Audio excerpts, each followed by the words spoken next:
میں جابر رضی اللہ عنہ کی خدمت میں حاضر ہوا تو انہوں نے بیان کیا کہ ہم غزوہ خندق کے موقع پر خندق کھود رہے تھے کہ ایک بہت سخت قسم کی چٹان نکلی جس پر کدال اور پھاوڑے کا کوئی اثر نہیں ہوتا تھا، اس لیے خندق کی کھدائی میں رکاوٹ پیدا ہو گئی۔ صحابہ رضی اللہ عنہم رسول اللہ صلی اللہ علیہ وسلم کی خدمت میں حاضر ہوئے اور آپ سے عرض کی کہ خندق میں ایک چٹان ظاہر ہو گئی ہے۔ حضور صلی اللہ علیہ وسلم نے فرمایا کہ میں اندر اترتا ہوں، چنانچہ آپ کھڑے ہوئے۔ اس وقت بھوک کی شدت کی وجہ سے آپ کا پیٹ پتھر سے بندھا ہوا تھا، 3 دن سے ہمیں ایک دانہ کھانے کے لیے نہیں ملا تھا۔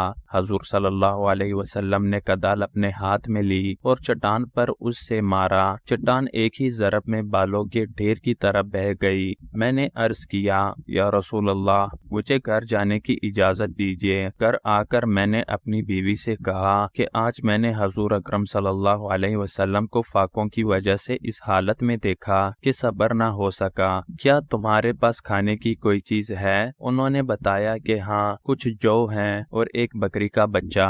میں نے بکری کے بچے کو ذبح کیا اور میری بیوی نے جو پیسے، پھر گوشت کو ہم نے چولہے پر ہانڈی میں رکھا اور میں رسول اللہ صلی اللہ علیہ وسلم کی خدمت میں حاضر ہوا۔ آٹا گوندا جا چکا تھا اور گوشت چولہے پر پکنے کے قریب تھا۔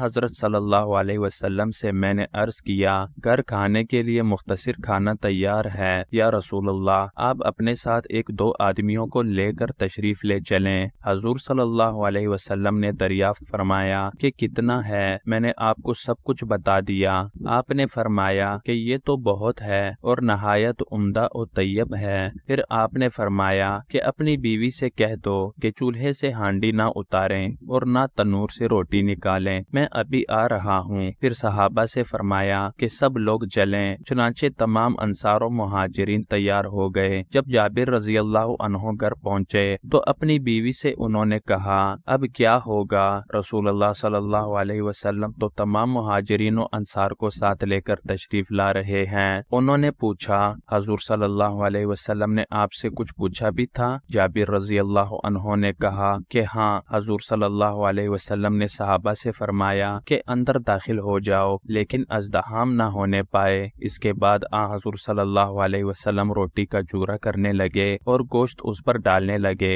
ہانڈی اور تنور دونوں ڈھکے ہوئے تھے۔ حضور صلی اللہ علیہ وسلم نے اسے لیا اور صحابہ کے قریب کر دیا۔ پھر آپ نے گوشت اور روٹی نکالی۔ اس طرح آپ برابر روٹی چورا کرتے جاتے اور گوشت اس میں ڈالتے جاتے، یہاں تک کہ تمام صحابہ شکم سیر ہو گئے اور کھانا بھی بچ گیا۔ آخر میں آپ نے جابر رضی اللہ عنہ کی بیوی سے فرمایا کہ اب یہ کھانا تم خود کھاؤ اور لوگوں کے یہاں ہدیہ میں بھیجو، کیونکہ لوگ آج کل فاقہ میں مبتلا ہیں۔